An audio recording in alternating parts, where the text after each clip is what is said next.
those of you who don't know who I am, I'm Nicholas Gvosdev. I'm the Associate Director of the J.M. Dawson Institute of Church-State Studies at Baylor University in Texas, the oldest university in the state of Texas, actually chartered by the Republic. So it predates Texas's entry into the Union. And I'll be your facilitator for this conference today, as well as the first presenter. And our theme, as you know, is individual responsibility in the church. And I thought, perhaps for those of you who don't know this piece of Texas history, particularly those of you who might know what city Baylor happens to be in, which is Waco, which has certain connotations now in American culture. But this theme of individual responsibility in the church is important because you may not know that the Branch Davidian cult, of which David Koresh was the final leader, was in fact founded by a Bulgarian Orthodox immigrant to the United States. So that there is a darker connection that we may not be proud of, but that one of our own, who ultimately left our church and went off on his own with strange doctrines and so on and so forth, ended up creating this movement which in the 1920s, which ultimately in 1993, we saw the results of that cult movement with the deaths of hundreds of people, and of course preceded certainly by the child abuse that took place in that compound. So it's a useful reminder to us as Orthodox Christians that it is possible for even people from our church and our tradition to go astray, and why it's important for us to always have in mind the responsibility that we as Orthodox have for each other and for our church and for the well-being of our faith. So that's just not to change the subject from the sort of positive contributions that Orthodox have made to Texas for the last 150 years, but we also have quietly some negatives. The other, of course, famous negative Orthodox connotation is that the assassin of President John F. Kennedy has Orthodox connections through his stay in marriage in Russia, of course. He married his wife there, and his children were baptized in the Orthodox Church, so that's also perhaps another contribution of the Orthodox to Texas history that maybe we don't want to emphasize too strongly to our friends and neighbors. The subject of my presentation today, and if you haven't gotten a copy of it yet, there are copies at the literature table, which is to my right, right by the door, and other presentations, other material is there, OCL material, statements, and so on and so forth. So if you haven't had a chance, you may want to, during one of the breaks, pick up material that's there. Is the question of our imperial legacy, the historic role of laity in the church. But before I get into the presentation, I'd just like to maybe get a sense of opinion in the room about some of the positions that OCL has taken, because in recent years one of the constant charges that has been directed against the Orthodox Christian laity is that we're innovators, we're Protestantizers, we bring these proposals that seem to have no connection to what people like to call historic orthodoxy. So I thought I would just ask a couple questions. If you think that this is sort of after each of them, if you think that this is a modernist idea or something that perhaps where we've been overly influenced by our Protestant brethren, just get a sense of people in the room. How many people think that the lay people should have a role in the election of the diocesan bishop? How many people think that's a Protestant idea that's come into the Orthodox Church? Well, I mean, the idea is not whether you agree with it or not, but how many people think that these are Orthodox ideas? Or if you think that they're Protestant, as there's been sometimes been advanced. How many people think that the local priest should be, if not elected by his congregation, at least approved by the congregation in conjunction with the bishop? How many people think that's a Protestant? We're going to ask, I'm asking if you think it's a Protestant or modern idea, not whether or not you agree with it. Yeah.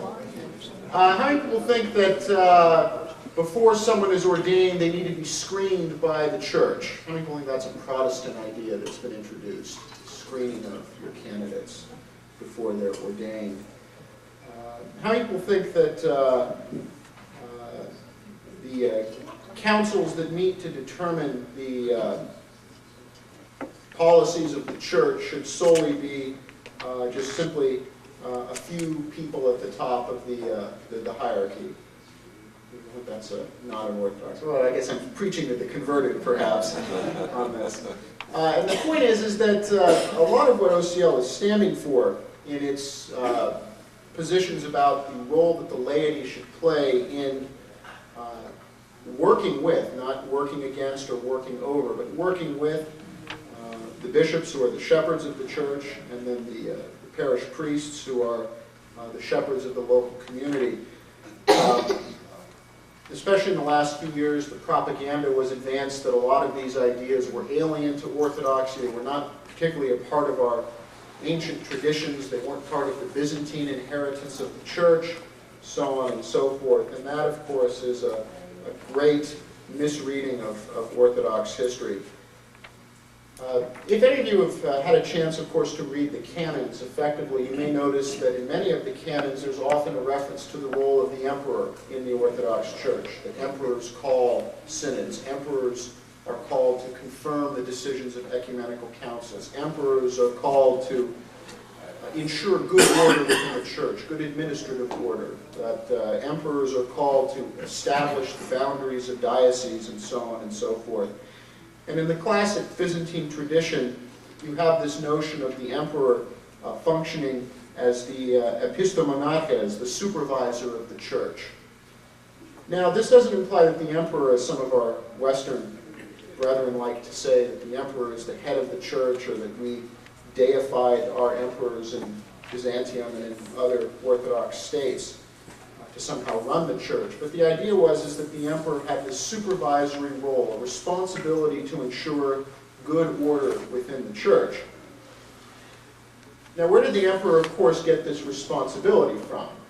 Again, some of our Western brethren like to put forward this notion that Orthodox believe that emperors and kings are these semi-divine figures, or there was one author in particular who advanced the fallacy that Orthodox believe that emperors are gods on earth, that they're not accountable, which of course is not our historic tradition. The emperor was believed to have these responsibilities in the church because he was the head of the lay community. He was, in essence, the personification of the laity.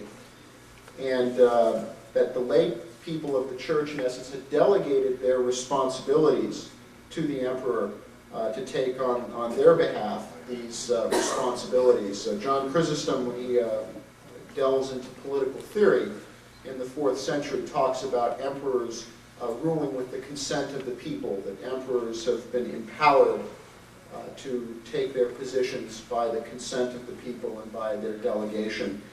This was also something which the 19th century Russian theologian and Slavophile philosopher Alexei Khomyakov noted. He wrote that in the early church, the laity had from the beginning, as was the case with all the peoples which make up the Orthodox Church, a voice in the election of their bishops, and this voice they could transfer to their representative.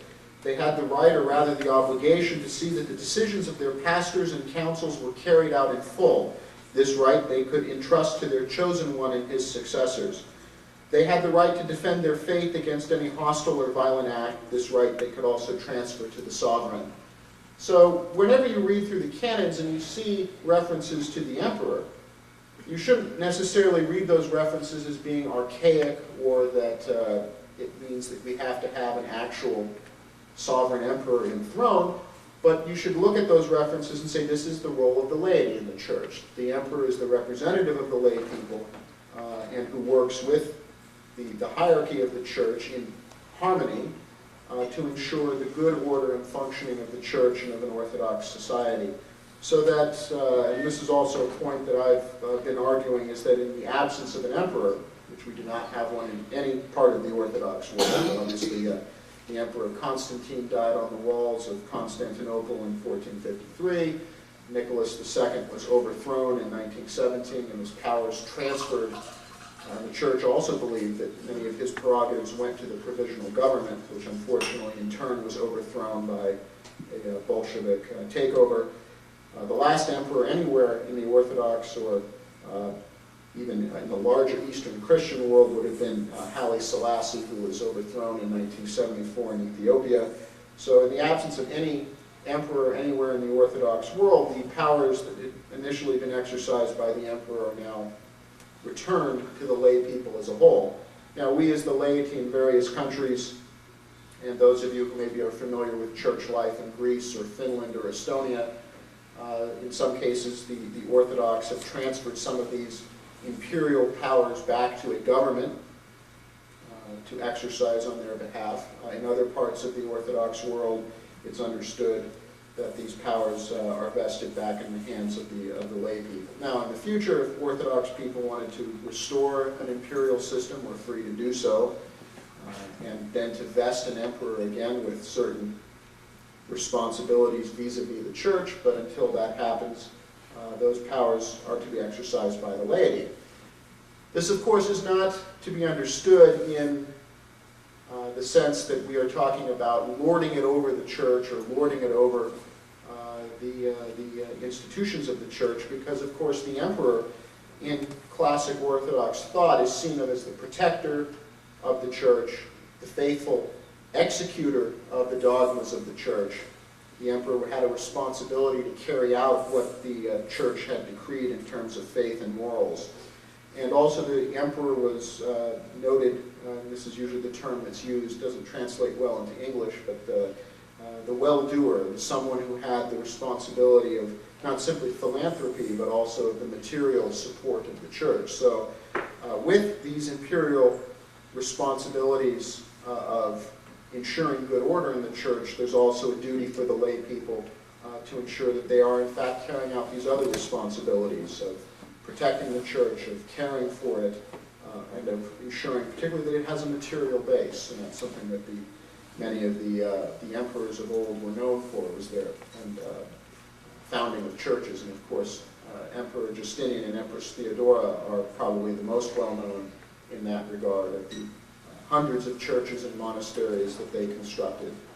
So that's, of course, the model for the lay people. We all have those imperial responsibilities vested upon us to ensure that the church continues to grow. Now, when we take a look at some of the imperial legislation that was promulgated, and particularly within the law codes of the Emperor Justinian, Justinian, of course, was legislating for an Orthodox society, in the sense that he believed that his role as emperor was not simply to protect the church, but also to try to integrate the church with the society in which it found itself in. Now, to some extent, we may say that that may not be as relevant for us in the United States, in a pluralist democracy, where Orthodox are a minority, or about 2% of the population here. But there are still certain principles in the laws put down by the Emperor Justinian in his codes 1,500 years ago that are relevant. Because Justinian works from the principle that the church is governed by the principle of syndiaconia, shared sovereignty, shared responsibility between bishops, priests, deacons, and the lay people, as well as the monastics. And that the church is conciliarly organized, that it should meet in council, and that the councils, rather than any particular individual, have the final say. In that sense, the view of the church is true. We're not speaking of a democracy in the sort of modern American sense, where all that happened was people would vote and majority wins, and that's the way the church is run. That wasn't Justinian's view. It wasn't congregationalist in the sense of each local community being able to vote things in and deciding what they want to accept and not to accept. And those of you from Texas are, of course, aware of the probably impending schism, once again, among Texas Baptists, as Texas Baptist communities decide how they're going to affiliate to the Southern Baptist Convention. We're not speaking those terms.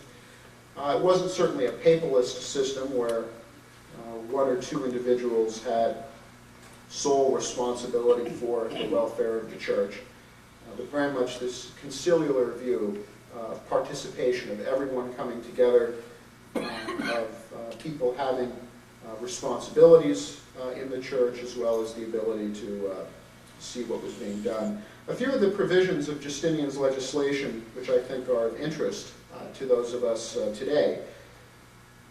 One of his provisions, that a bishop of a city was to be elected by the clergy and the leading laity, the representatives of the laity. In Justinian's legislation, he sometimes uses the term leading citizens or the magistrates. In certain Byzantine cities, these of course were appointed by the emperor, but in other areas of the Orthodox world, particularly in the Slavic world, when you talked about the leading citizens or the elders of the city, the statia gradskia, which you find in Slavic countries, those were elected representatives of the city community. So the idea being that the bishop should be elected, or at least nominations presented, usually 3 candidates from when a diocese was widowed, that the clergy, the priests, as well as the leading laity of the city would meet, propose their 3 candidates, and then submit those names to the metropolitan of the area, and then to have one of those candidates elected and consecrated. Justinian in his laws insists that all candidates for church offices, from bishops down to the parish priests, are to have a good public reputation for their orthodox beliefs and moral life, that they are to be known. You're not supposed to have some unknown person that the community doesn't know who they are, doesn't know their background, doesn't know where they came from, installed into a community. Because of that, Justinian was in his laws, was very clear. He said, prior to an ordination, if any accusation of corruption or immorality is raised, the ordaining bishop was required to halt the ordination for 3 months and to carefully examine the allegations. If the bishop goes ahead after allegations have been raised, doesn't investigate the charges, Justinian's civil laws indicate that both the ordaining bishop and the one who was ordained are to be defrocked. That bishops are required to investigate any and all charges that are raised against someone who is to be entrusted with church office. That if they do not do so, then the ordination is invalid. Justinian ruled, and then of course Byzantium, being an Orthodox society, ensured that the government would facilitate these. He said provincial synods of bishops must meet at least once a year and preferably twice. That the bishops of an area have to meet. They have to meet in synod and come together. If not at least once a year, that should be the bare minimum, but at least twice a year you need to have these councils where all the bishops of an area are coming together.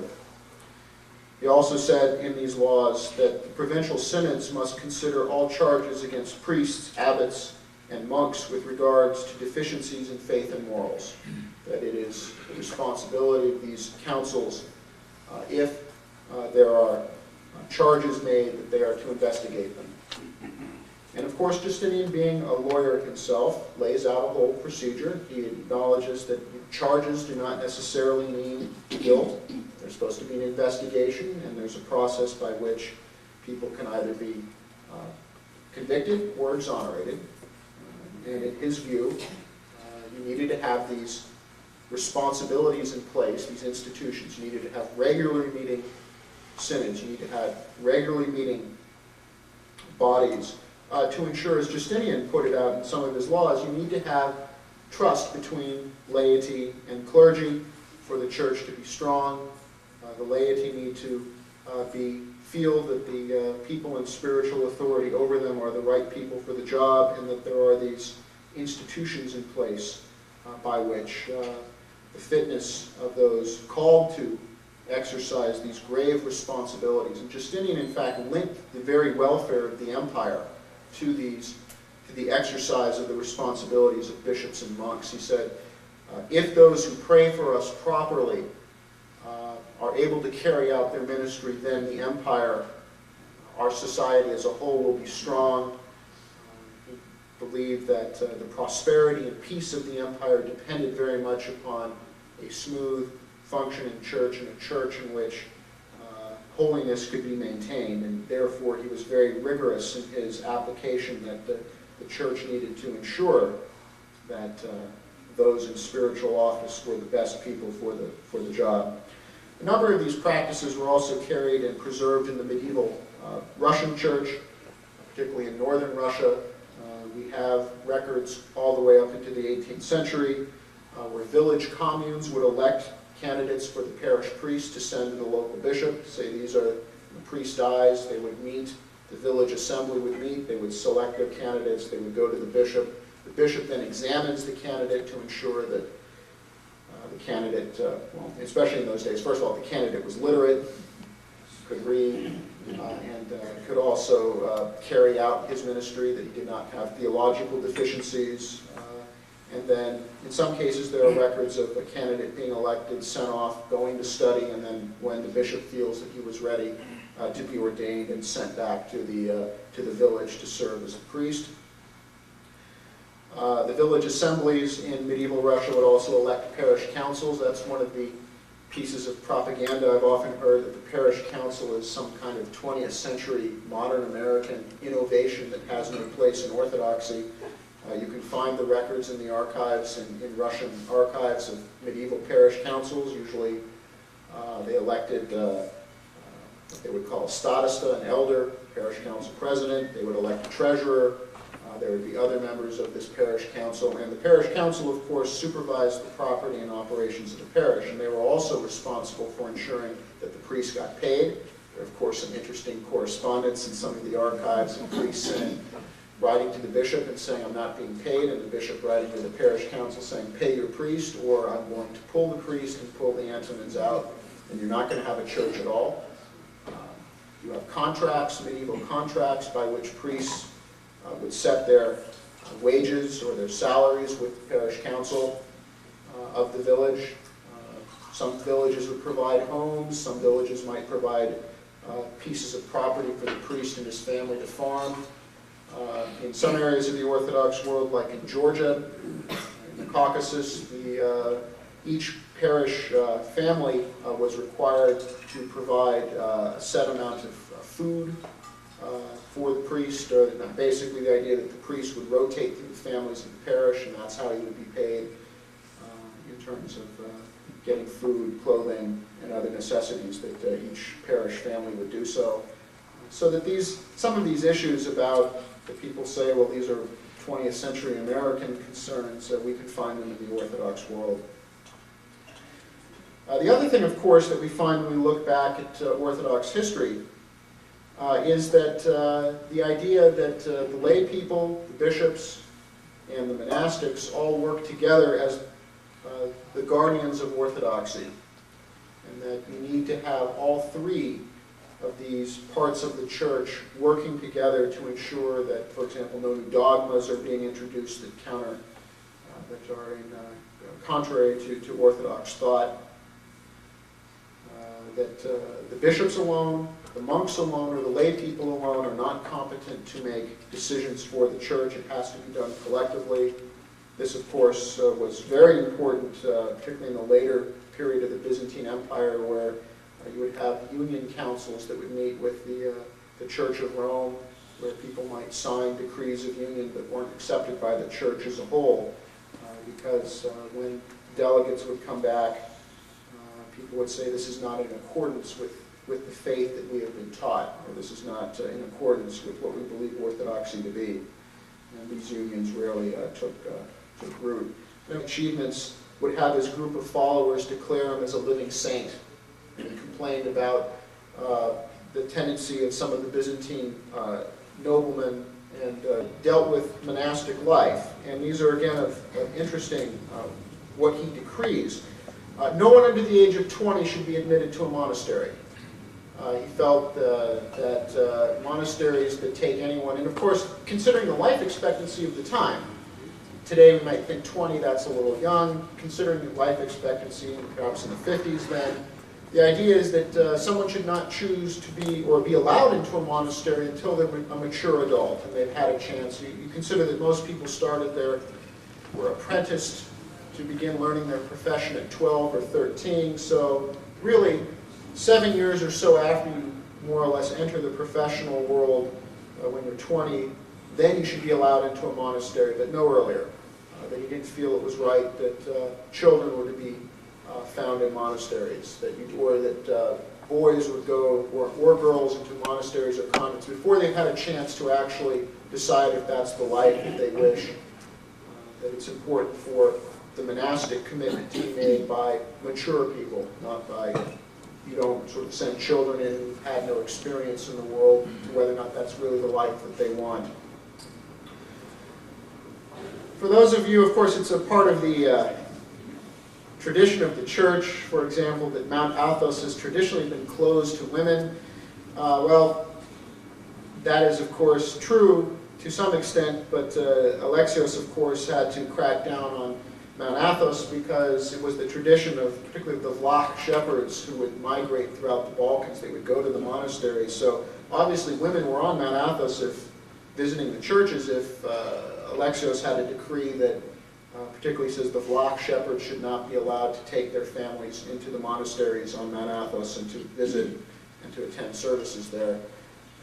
So that, again, that idea of monks need to be preserved, in essence, from temptation in that regard. Alexios also said that there should not be eunuchs or young boys in monasteries. Again, it sort of speaks to some of the issues of again, that we shouldn't have people in the monasteries that don't belong there. That the children's monastery, children aren't really supposed to be in monasteries.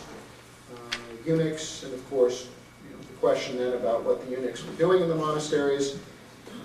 Again, it raises these points that the emperor, in this case, acting on behalf of the lay people, is instituting these regulations to ensure that the moral life of the church is kept on a high level.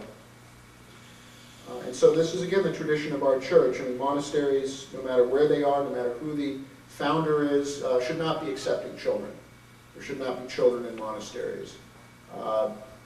Young people who have a calling to the monastic life need to go through a long process to ensure that's what they want to do. I've often heard it advised in this country by some of the monks that I've come to know that really probably no one under the age of 30 in the United States should really, not to say that they should be allowed, or not allowed, but perhaps should be tonsured as monks, that people need to ensure that this is really the call that God wants for them, that this is a particular lifestyle within the church. It's not the only way to be Orthodox. Monasticism is only one of the ways in which one can live an Orthodox lifestyle. And it's not necessarily for everyone, and it's important for monasteries to ensure that people who are coming in are in fact truly called to that life. It's a difficult life. It has its own challenges, and just as living in the world and living as for Orthodox who are married with families has its own challenges and rewards. So we see even in the Byzantine Middle Ages the idea of this importance of ensuring that we have standards being kept. And therefore we find in the medieval Byzantine church, and I understand, I think that there's still a Greek saying about that a cassock doesn't make a priest. Just because someone puts a cassock on doesn't automatically mean that you accept them and say, well, because you're wearing a cassock, that must mean you're a priest, and therefore you're to be followed. And certainly, you should never have in the church the elevation of any one person above the scriptures and traditions of the church. Everyone in the church needs to ensure that there's this idea of sort of a living saint or an individual person who can tell you, well, this bishop is good, this bishop is bad, follow these practices, don't follow these. That's not the Orthodox way. And people should be especially wary of anyone claiming authority in the church when they're demanding unqualified obedience and not refusing to be accountable. And accountability is in fact a critical part of our tradition, and including accountability in financial and economic matters. If we look at the councils, the canons of the Council of Chalcedon, the 26th canon says each local church should have a steward, so that the administration of the church may not be without a witness, and the goods of the church may not be squandered, nor reproach brought upon the priesthood. And if he, the bishop, will not do this, he shall be subjected to the divine canons. So that the idea of accountability, that you need to have things witnessed, that there needs to be proper procedures in place. And then the canon, of course, speaks to this, because if this doesn't happen, The goods of the church can be squandered, or reproach will come upon the priesthood, and that's not a good thing for the church. Canon 25 of the Synod of Antioch, met in 341, says that if any bishop or priest is accused of corruption, he himself shall submit to an investigation by the synod of the province. Again, these mechanisms for accountability are there. So, and this is, of course, part of our ancient tradition. Well, if that's our ancient tradition, why hasn't it always been followed, particularly in recent centuries in the Orthodox Church? Or why do people today claim that these things didn't happen, or this isn't the tradition of our church? And there's a very real reason for that, why we see the reduction of the role of the laity in the church. This was done deliberately. The role of the laity in the church was weakened deliberately, particularly by states and regimes that wanted to reduce the influence of the Orthodox Church on society. The Ottoman Empire, Peter the Great when he begins to westernize Russia, other monarchs in the Balkans when they achieve independence in the 19th century and want to create more absolutist political regimes, communists in the 20th century. We find that in all those cases we find governments, usually hostile to orthodoxy, interfering in the internal life of the church and weakening the role of the laity as a way to weaken the church. Those of you who've had an opportunity to peruse through the very detailed research done by Dr. Theodore Papadopoulos, his history of the Greek church and people under Turkish domination, he makes this point very clearly. He says, once the Orthodox Church was incorporated into the Turkish system of governance, when we see the church transgressing traditional rules of organization, how otherwise can we judge such violations of tradition than as a recession of the spiritual in favor of the temporal element? The greater degree of temporal authority explains why the democratic system of the Eastern Church, though never canonically abolished, did not operate in practice during this period. So that the legacy of the Ottoman yoke over many Orthodox lands, the Ottomans wanted subject peoples, pay their taxes, not revolt.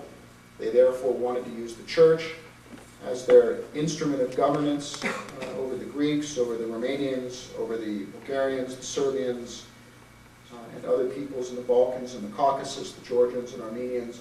Therefore, they interfered with the internal operations of the church. Likewise, Peter the Great in Russia, the great westernizer, in order to ensure that there would be greater political control, it's Peter and then his successors who begin to abolish rights of election in local Russian communities for their priests.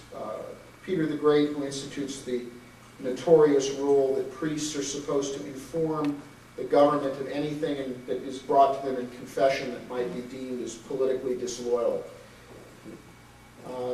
And of course, it's interesting to see where Peter gets these ideas from.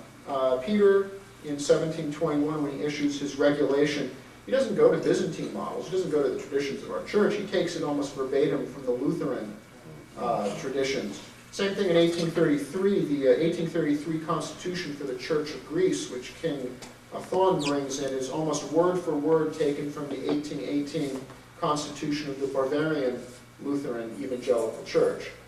So a number of the traditions that we look back to today, and we say these are the Orthodox traditions of our church, are in fact alien. They're either brought from Western absolutist models or they are the result of the periods of occupation.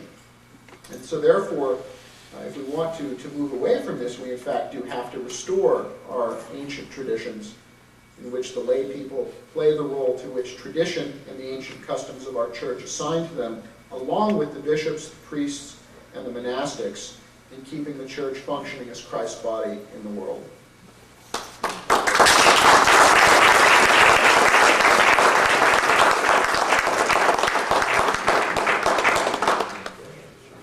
Do we have any immediate questions? We'll also, as you know, if you've looked at the schedule, we are going to have a plenary session at the end of the day for a great deal of open discussion. But are there any immediate questions? Dr. Nick, I think I heard you say once that in Russia right now there is some lay movement that could be equated to a Russian OCL, if you will. Yes, that's Comment on that? in certain dioceses you've had where you've had holdover bishops from the old communist period, or you've had bishops who've been compromised. This particularly happened in Siberia and Yekaterinburg, where you had a situation where there were charges of corruption in the monasteries and in the seminary, sexual abuse going on, embezzling, so on and so forth, and the local bishop didn't want to take action. Was in fact some of the people that he was connected that were doing these things were his proteges that he put in. And so he also had good ties with the global governor, who of course protected him for a number of years. And so finally, sort of a lay and clergy, and priests, particularly priests who felt that they had been unjustly removed or punished by this bishop for simply bringing to his attention that these abuses were going on, were able to come together and finally to put pressure on the patriarch to have this bishop removed, which he eventually was. And there are other movements. Unfortunately, some of the movements within the Russian church that are lay movements sometimes have a tendency you have several schismatic Orthodox bodies now in Russia. So there's that danger as well that some groups will form and then form their own church. But you do have in a number of areas these lay movements. Some of the dioceses of the Russian church are actually doing quite well with very strong lay movements that the bishops will bring in to work with them in terms of restoring parish life, doing prison ministry, education. But it very much varies from diocese to diocese right now in Russia.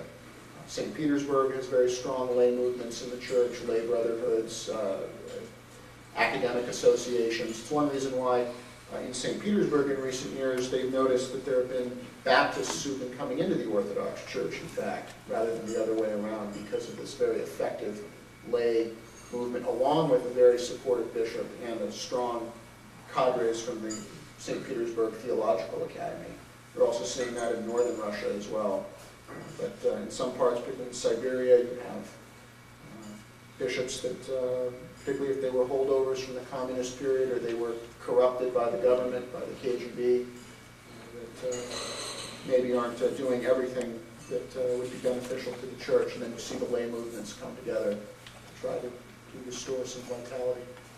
Yeah, I wonder if you would like to comment on what happened to the traditional or the historic role of the lay during the Ottoman Empire, because we talked about things before that time, and I'd like to know what your what happened is what the Turks did when they came in was they wanted to rule over the subject populations, and they decided the best way to do this was the church. When they enthroned Gvosdev as patriarch in 1456, they create the Millet system, by which the Orthodox Church ceases simply to be a church and now becomes an arm of the Turkish state for collection of taxes and so on and so forth. One of the first things to go, of course, is election of bishops. Turks move very much to a system where if you have the money, they want to start extracting large sums of money. So if you want to be a bishop, you want to be patriarch, you have to pay the Turks, and if they're not satisfied with what you pay them, or they want to, one of the traditions that the sultans like to do was just simply, well, we'll have a patriarch and we'll depose him in a few years so we can have another patriarchal election so we can extort more money from the next candidate. So that happened. The Turks began to centralize the Orthodox Church. They decided that they prefer to have one person to deal with. So you have the attempts to really weaken the other patriarchates in the Ottoman Empire. They begin abolishing the autocephalous churches in various parts of the Ottoman Empire and subjecting them to the Patriarch of Constantinople because they feel we have one patriarch to deal with, that's easier for us. They don't want priests to be elected by their local community because priests, if they're elected, they enjoy the confidence of their people, and that could be dangerous for rebellion. It's not a surprise that when one looks at Balkan history, is once a Balkan country gains independence from the Ottoman Empire, one of the first things they do is to break off from the Patriarchate of Constantinople. Even the Church of Greece does this because of that corrupting influence, that the idea that the Turks were going to use the church to rule through the church over their subject peoples. And then, of course, other things. The Turks don't allow synods to meet, or they allow them only in certain areas. Usually, Romania was better off because it wasn't always under direct Ottoman rule, so you had Orthodox rulers there who could sometimes preserve the educational and historic traditions of the church a bit better than under the areas where the Turks ruled directly. But you know, where did most of the Orthodox books get printed during the Turkish period? They're being printed in Venice because the Turks weren't allowing the Orthodox to maintain printing presses. Why? Because if you have a printing press for church periodicals, well, then people might start printing up leaflets for rebellion and telling people why they need to work to overthrow the Turkish, the Ottoman Empire. So at all various levels, what happens is the Turkish Ottoman authorities begin to interfere in the way that the church is being run. That's one of the ways that they, in fact, maintain control over their subject populations. But to do that, they realize that you need to interfere in the way that churches are being run. Now, in certain areas, like I understand that, you know, the more remote areas that were harder for the Turks to control, you have, I was told, I think Nicholas Gage talked about in his village in northern Greece that there was the tradition of electing priests, and that usually, of course, the village is often elected the son of the priest who was before to continue with the ministry, but there was, you know, maybe at the village level you still had more popular input into the life of the church. And certainly at the top levels, the differences are there where the Ottoman government really interferes with how the church is to be operated. Does that answer your question? There's, I guess, may I ask a follow-up question? And that is in terms of our heritage as Orthodox in America. I don't want to put words in your mouth, but it sounds like we're bifurcated. Is that true? Yeah, to some extent. I mean, there are certain Ottoman patterns. You know, this is my thinking on this, and not to be overly offensive to those of you of Greek ethnic background, but you know, every year I see these great things on March 25th about Greek Independence Day, and we free ourselves from the Turks. But why are so many Greek Americans content to leave the Ottoman system in place in the way that the church is governed? A lot of people are still saying, "Oh, it's a great triumph for Hellenism." Then yes, well then restore the ancient traditions, but to keep the, you know, to not to have accountability, and some of this, of course, was defensive. I mean, the church had to do these things to survive. Is just in the Soviet period, when the Soviets said no election of priests, when they went in the 1920s and said you can't have your priests elected by the village. When the Soviets said, we don't care that the 1917 council said that the diocesan bishop should be elected. There's a certain martyrdom for the church in this, where patriarchs and bishops are trying to preserve the church so it will live to see liberation. But there is a cost in that.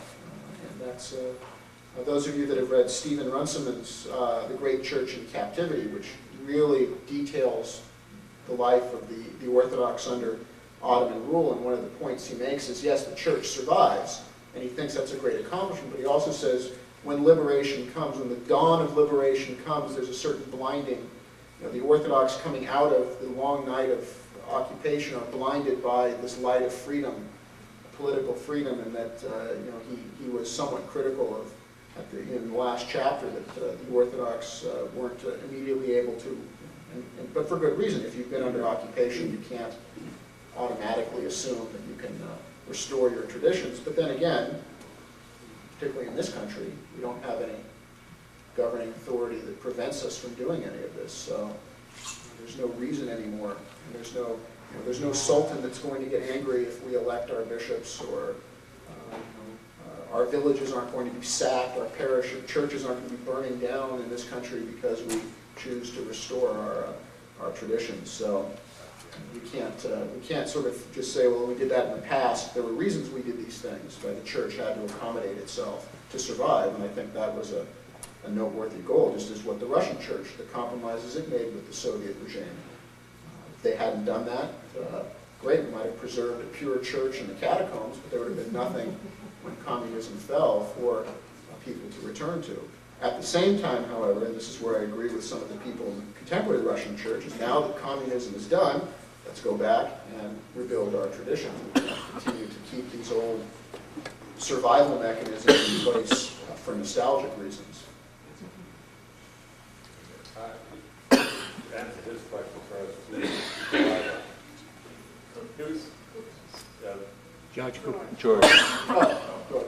I was going to ask you, does the corruption at the Turkish level continue today, and what can we possibly do about it? Well, if the reports of what I've read, and of course these are always allegations, but we still have reports of suitcases of cash being taken to the old country, a variety of old countries, by the way, not just simply to, supposedly that's, you get these rumors. And the fact that these rumors are even there, I think, still points to this mentality that people feel that, the sort of the Turkish, I don't want to insult the Turks as a people, I'd say the Ottoman system here of bribery and the only way you do something is by greasing the wheels, just like in the, when you saw how patriarchs in the Byzantine, it's not the Byzantines either, the Ottoman period, even patriarchs seemed to be murdered if you paid enough money.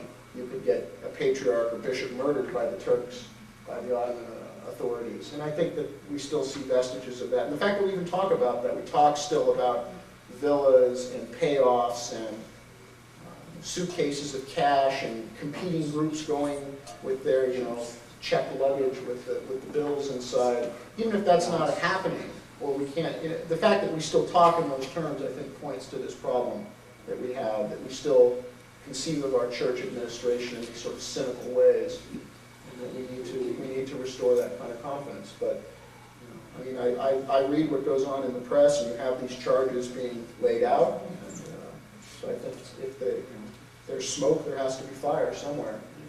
People aren't going to continually keep talking about villas and suitcases of cash and payoffs, and if they're not happening. So I think that Ottoman tradition is still alive and well. We have rid ourselves of it completely.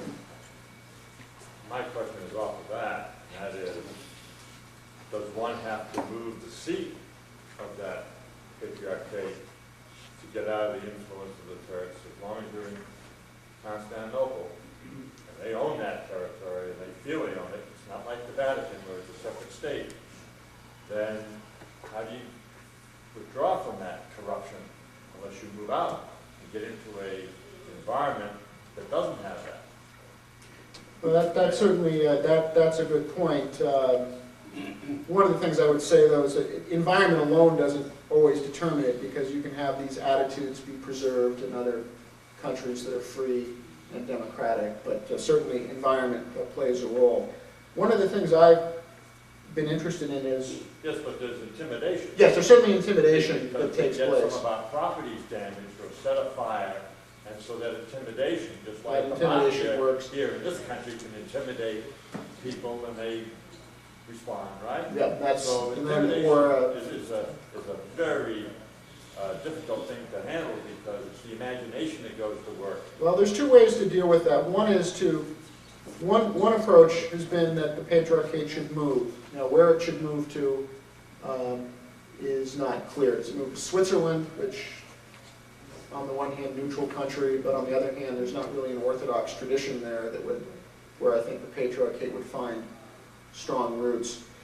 If it moves to Greece, then of course, what's the purpose of the Church of Greece? And I don't think Archbishop Christodoulos is too keen on having the patriarch in his backyard, even if he moves to Thessalonica or to Patmos. The other solution, which may be in the works, and which I've been sort of seeing the faint outlines developing, is that once Turkey becomes a member of the European Union, a lot of what the Turks do vis-a-vis the Orthodox today, they won't be able to continue. They won't be able to, for example, prevent people from moving into Turkey who are Orthodox if they're EU nationals. They won't be able to forbid or place controls on bank accounts or on movement of people or on free communications, because once you're integrated into the European Union, once you accede to the Schengen Treaty, which is a product of the Maastricht Accords of '92, which provide for free movement across the European Union, there's a lot of practices that the Turks would not be able to maintain and would not be in their interests, because of course they're looking at their 3 million citizens in West Germany, or in Germany now, and it would be difficult for them to argue why Turks in Germany should be able to settle, have their own mosques, own property, elect their own religious officials, but then to say, well, wait a minute, in Istanbul these don't apply to Greeks or citizens of the EU, we're going to draw a distinction there. So it may be that as Turkey is incorporated into the European Union, that may also provide a way for the Patriarchate to have some of this pressure removed. It may also, this is a thing that I've argued, I think that if Turkey went into the European Union, one of the solutions which perhaps could be negotiated is with Turkey and the European Union, the Patriarchate of Constantinople can then define itself as the European Patriarchate for all those areas of the EU where there's not an existing autocephalous church. So all of Western Europe, Scandinavia, Spain, Italy, and then the justification for the Patriarchate to try to hold these other areas of the world that it needs for income and revenue should also disappear if they can say, well, we're the Patriarchate of the EU. Therefore, if we're the European Patriarchate, we're defining ourselves that, a country that's in the EU that isn't already Orthodox is part of the Patriarchate. Therefore, the United States, Canada, Australia should have their own separate churches. Hong Kong. Chinese, of course, are interfering. This is another example of, again, by the way, of government interference. The last Chinese serving Orthodox priest died a few weeks ago, and the Chinese government is interfering with the ability of that Orthodox parish to get another priest. So again, governments interfere and impact our people directly. Do you think if they get into this union and that the provision that the patriarch has to be a Turkish citizen, do you think that'll avoid that? It will avoid it because once you're in the EU, you have right of free movement and right to work and live anywhere in the Union. So to argue that the Patriarchate has to be a Turkish citizen would be nullified by the provisions that allow any citizen of the EU to live and work in any part of the European Union. So how are you going to argue that the job, quote unquote, of patriarch is something that you can only restrict to a Turkish citizen when in the European Union, any European national can live or work anywhere in Europe, and increasingly can now begin to vote in local elections. So it'll be difficult for the Turkish government to come up with the legal justification. Particularly, again, if this is where Orthodox in Europe and here need to be sensitive to this, because one of the first things when Turkey enters the European Union is going to be to demand the rights for Turks living in Germany. So every right that they demand for a Turk living in Germany needs to be equally demanded for any Greek who lives in Turkey. So that's something where Orthodox themselves will have to pay attention to what's going on. But you can't argue that a Turk who lives in Germany should have the right to vote in a German election and get all the benefits of living in Germany, and for them to turn around and say, but by the way, the Greeks of Istanbul or the Arabs, the Arab Orthodox in southern Turkey, well, those rights don't apply to them. There's no special standard in the European Union. Well, maybe if we can hold these for the next session, or for the plenary session, because we are running a little bit behind. We want to stay on target for our schedule. Do you have a date when it's going to happen? No, there's no date yet. I mean, they're obviously How far out? 2 years? No. Ideally 2 years, and of course, one of the problems is how the Cyprus problem is holding things up with the European Union, and the English, in fact, would like to see the Greeks out of the European Union, so, there's other problems there. All right.